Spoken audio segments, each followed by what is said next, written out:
Good evening. Thanks for joining us. You're watching News at 10. I'm Shuhaida Arifin. Malaysia today recorded the highest number of new infections in a day with 6,806 cases. According to a statement by Health Director General Tan Sri Dr. Nur Hisham Abdullah, only 2 of them were imported cases, while the rest were all local transmissions. Today also saw the highest count of fatalities ever recorded in the country since last year, with 49 deaths. Selangor tops the daily figures with 2,277 over the last 24 hours, followed by Kuala Lumpur with 655 cases and Johor 615. The tally of confirmed cases in Malaysia since February last year jumped to 492,302. This is the second consecutive day that the new cases hit a record high after yesterday's 6,075. 3,916 patients had fully recovered and discharged today from health facilities nationwide, taking the total number of recoveries so far to 440,032. Currently, there are 50,171 active cases in the country, with 587 cases currently receiving treatment in the ICU and 330 others requiring breathing assistance. With 59 deaths in a single day, the number of fatalities in the country since February last year increased to 2,099.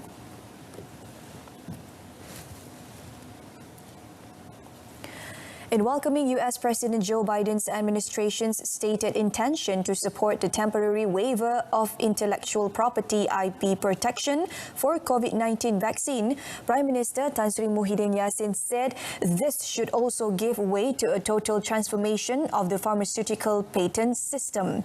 He said based on the United Nations UN Article 25, subsection 1 of Universal Declaration of Human Rights, it is high time for these innovations, including drugs, vaccines and medical devices, to be brought out of the purview of individual patent rights and for global property rights to be created instead. Stressing that COVID-19 infections must be suppressed as quickly as possible to prevent mutating variants that make the current vaccines obsolete, the Prime Minister, however, noted that there were man-made hurdles to the effort. He said, for instance, the wealthiest 27 countries have 35.5% of the vaccines, although they only cover 10.5% of the world's population, which means these countries have more than enough vaccine doses to immunize people beyond their own populations.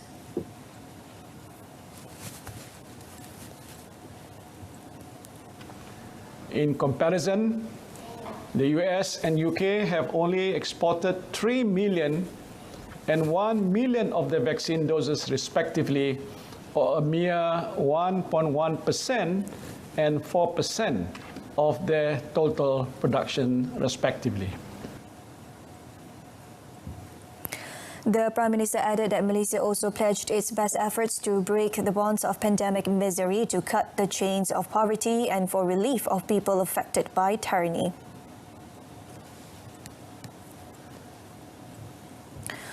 On another note, Tan Sri Muhyiddin Yassin said Asia should lead the way in opening up patent protections to produce cheaper generic versions of life-saving medicines for critical diseases from COVID-19 to HIV or AIDS. He said for Asia to effectively prevent and fight pandemics, it needs to shift from a purely nationalistic approach to health services to investing in health as a global public good. The Premier noted that treating health infrastructures as a global public good would mean Asia as a whole treats health the way many individual countries treat their education, security, the environment, among others.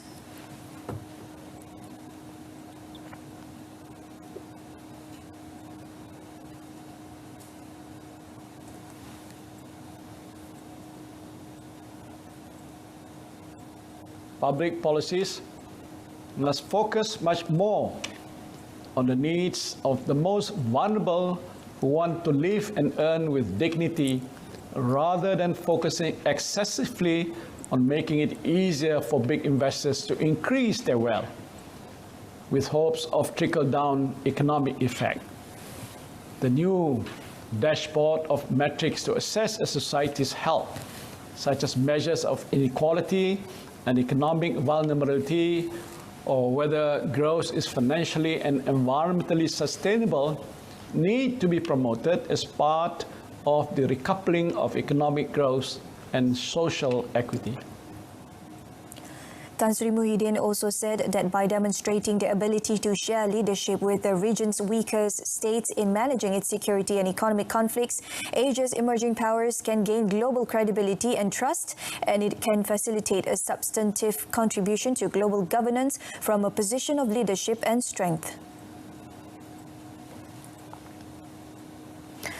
Tan Sri Muhyiddin will also chair a meeting tomorrow to discuss the Nationwide Movement Control Order (MCO). Minister in the Prime Minister's Department for Parliament and Law, Datuk Sri Taqiyuddin Hassan, said the matter would be assessed and decided in the COVID-19 National Security Council (MKN) in Putrajaya tomorrow. Datuk Sri Taqiyuddin said all Menteri Besar and Chief Ministers will also sit in the meeting. He also said the federal government sees the spread of COVID-19 as very serious, and based on yesterday's statistics, Malaysia has recorded a total of 485,496, or close to 500,000 positive cases. He said that the death toll has reached over 2,000, and this was a matter of great concern, but the government was aware that the number of recoveries too have increased with the cooperation of the Ministry of Health and the police. Dapat pertahankan setakat ini dengan kerjasama kuat daripada Kementerian Kesihatan, daripada pihak berkuasa polis dan sebagainya. Walaupun kes ini telah mencapai hampir 500,000 juta, tetapi kita juga perlu sedar bahawa kes-kes yang sembuh juga sudah banyak. Kalau kita tidak ambil langkah-langkah sebagaimana yang kita ambil sekarang ini, sudah tentulah kes ini telah lebih teruk lagi. Jadi inilah ukuran kejayaan kita. The minister added that while positive cases must be treated and isolated fast, control measures are just as important, as prevention is better than cure. The National Security Council (MKN) will take over command of the University Technology Malaysia UTM campus in Skudai, Johor, which has been placed under the Enhanced Movement Control Order (EMCO) from tomorrow until 3rd June. UTM Vice Chancellor Professor Dato Dr. Ahmad Fauzi said to that effect, all the basic needs and welfare of the staff and students at the campus will be managed by the MKN. Dato Dr. Ahmad added that all students are not allowed to leave the campus. Staff are required to work from home. For those who are working under essential services must stay on campus, and all physical operations within the campus are not allowed, effective immediately. He said that the enforcement of EMCO is the best action to contain the spread of COVID-19, thus facilitating the Health Ministry to carry out sanitation process and close contact detection of cases reported on the campus. Dato Dr. Ahmad also advised the UTM community to remain calm and adhere to the SOPs stipulated by MKN and MOH, and not to circulate fake news on the spread of COVID-19.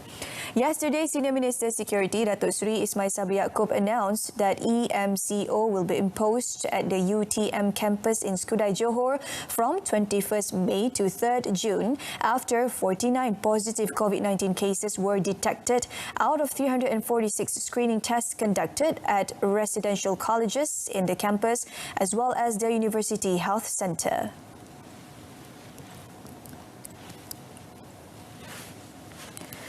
The situation at the COVID-19 Quarantine and Low Risk Treatment Centre PKRC in Pasir Gudang is still under control and manageable, despite having had to use up to 80% of the beds available. Since it was opened on 10 February, more than 5,000 patients in categories 1 and 2 have been treated at the centre. Its director, Dr. Muhammad Fatih Zaki Muhammad Zakaria, said the Pasir Gudang PKRC is always ready to face the possibility of more patients being warded, considering the increasing number of COVID-19 cases in the state.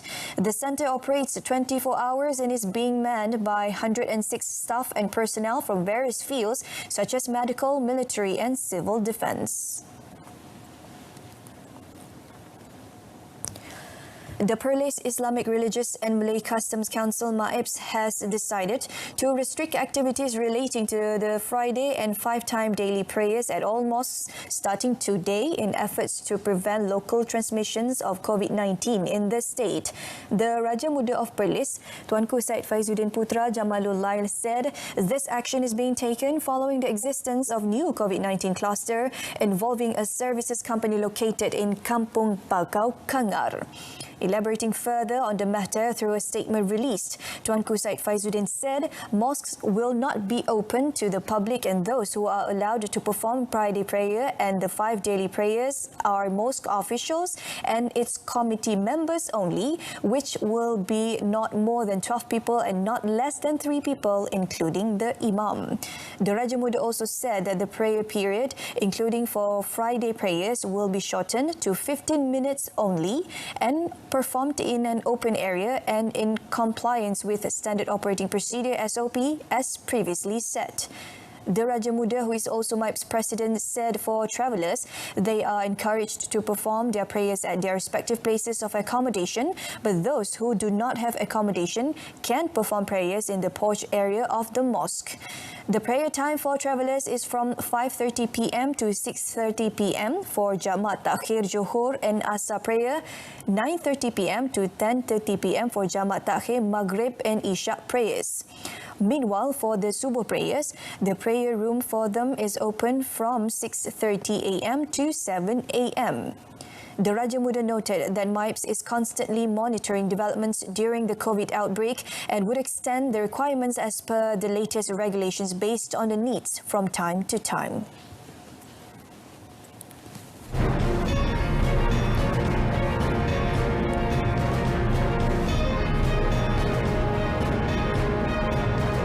Coming up, Shopee sees 1 billion ringgit sales with digitalization of local MSMEs.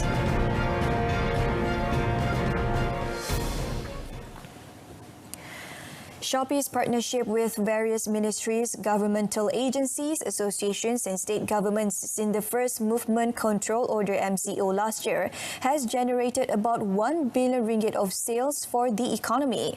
It has also resulted in the digitalization of over 100,000 local micro, small and medium enterprises, MSMEs.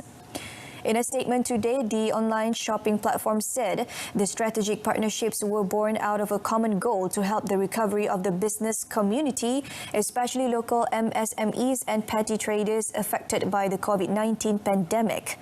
To attract online-first customers to their stores, many sellers and brands are working with Shopee to offer users free shipping with a minimum spend of 6 ringgit, as well as 66% discounts and vouchers daily and more during the 6/6 Awesome Sale, which starts on 25th May. Regional Managing Director Ian Ho said the results from the partnerships prove that the collaboration between the public sector and private entities like Shopee could yield tangible and sustained impacts on Malaysia's digital economy. Ho added that Shopee hopes to build on the current momentum and success of its partnerships with the public sector to not only grow Malaysia's digital economy but also help with the revitalization of the country's larger economy.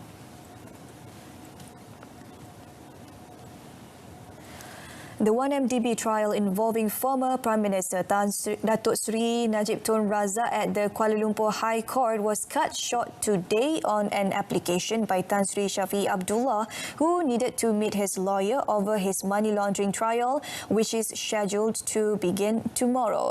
Tan Sri Shafiee is facing 2 counts of money laundering charges involving 9.5 million ringgit he allegedly received from Datuk Seri Najib and 2 charges of making false statement to the Inland Revenue Board LHDN. On 13th September 2018, Tan Sri Shafiee was charged for receiving 9.5 million ringgit from Datuk Seri Najib and 2 charges of making false statements to the LHDN. He, however, pleaded not guilty to receiving proceeds from unlawful activity. The charges under Section 4, Subsection 1, Subsection A of AMLA 2001 carry a fine not exceeding 5 million ringgit or up to 5 years jail or both upon conviction. Tan Sri Shafi'i is also facing 2 charges of being involved in transactions of proceeds from unlawful activity, that is, by making inaccurate statements, violating paragraph 113, subsection 1, subsection A of the Income Tax Act 1967 for financial years ending 31st December 2013 and 31st December 2014. Upon conviction, he is liable to be jailed a maximum of 15 years and fined not less than 5 times of the amount of proceeds from the unlawful activity. A businessman pleaded not guilty to the charge of cheating a man with the promise of a face mask business that did not exist. Jong Chan Chin, 43, however, pleaded not guilty to the charge before Judge Muhammad Anas Mahathir. The offence was allegedly committed at Jalan Tempur 8, Puchong Jaya between 28th April and 13th May last year. The accused was charged with cheating a 37-year-old man into handing over 352,000 ringgit for a face mask business that did not exist. The charge, framed under Section 420 of the Penal Code, provides a jail term of up to 10 years and with whipping, and is liable with fine if found guilty. Jong was allowed a bail of 20,000 ringgit with one surety, and the court set 14 July for mention.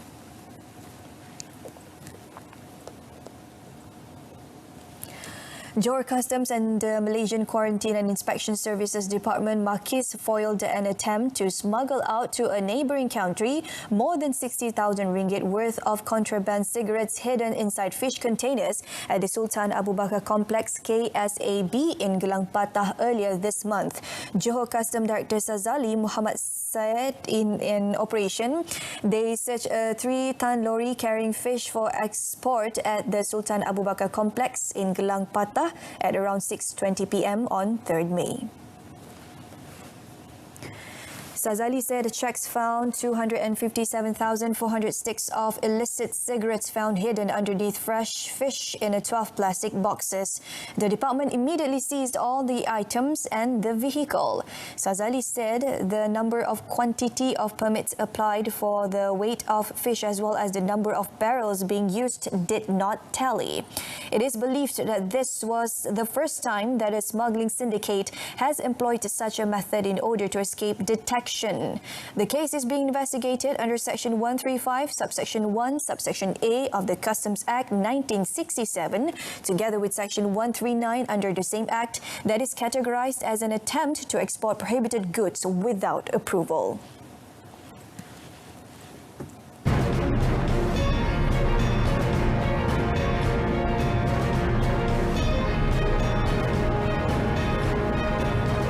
Foreign segment, renewed Zionist violence over Gaza despite ceasefire moves gaining speed. Israeli occupation forces kept up its bombardment of Gaza as Hamas rocket fired resumed today after a pause, but diplomatic moves towards a ceasefire gathered pace later today after US President Joe Biden called for a de-escalation. Rocket attacks on illegal Israeli settlements stopped for 8 hours today, the 11th day of hostilities, before resuming against the occupation forces near Gaza. A senior official in the Hamas group predicted a ceasefire within days, but a Zionist minister said the regime would halt its offensive only when it had achieved its goals. Since the fighting began on 10th May, health officials in Gaza say 228 Palestinians have been killed in aerial bombardments that have worsened an already dire humanitarian situation. Among those killed in the regime's bombardment in Gaza on Wednesday were a disabled man, his pregnant wife, and their 3-year-old child. France also proposed a ceasefire resolution on Tuesday, which earned initial support from China. But the US said Wednesday it would not support the proposed resolution, saying it could undermine efforts to de-escalate the crisis.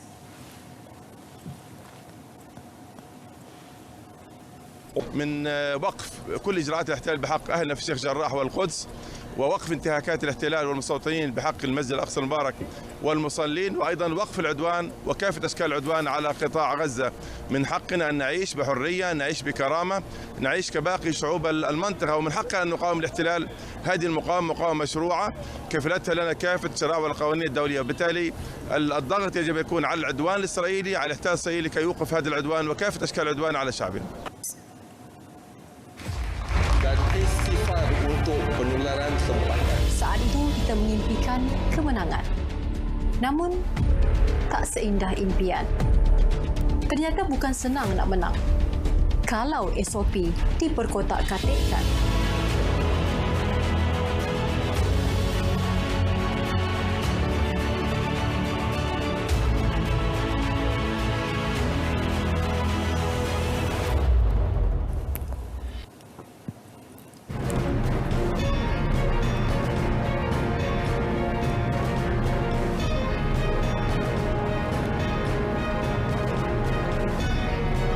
Coming up in sports, Reds on verge of Champions League qualification.